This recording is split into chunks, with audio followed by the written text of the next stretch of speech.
আসসালামু আলাইকুম। না বললেই নয়, তাই ক্যামেরার সামনে আসলাম। যারা মারা গাড়ি চালান তারা দেখেন নিজের টাকা দা মারা গাড়ি কিনে যদি পুলিশের হাতে ধরা পড়েন তাহলে কতটুকু কষ্ট করতে হয়, পরিশ্রম করতে হয়। স্যারের হাতে পায়ে দেওয়া লাগে, স্যার স্যার বলতে হয়।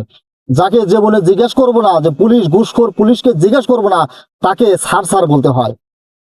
বাংলাদেশের সকল যারা জ্ঞানীমান মানুষ আছেন কোনোদিন মারা হুন্ডার কিনবেন না। নিজের টাকা দা কষ্ট হলে 2 বছর পরে কিনবেন।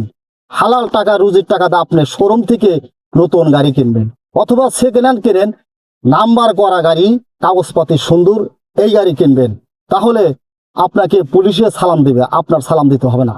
কিন্তু বড়কে সম্মান দিতে হয়। আগে সালাম দিলি 90%, যে সালামের উত্তর নেয় তার 10%। আগে সালাম দেওয়া ভালো।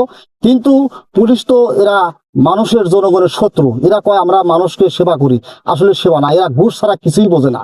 তাহলে আমরা দেশবাসী যারা আছি, মারা গাড়ি, চোরাই দেয় গাড়ি কোনোদিন আর কিনবো না। ধন্যবাদ। আমি মানিকগঞ্জের মুজিবুর রহমান, আপনাদের কাছে পরামর্শ নিলাম অথবা একটু দিলাম।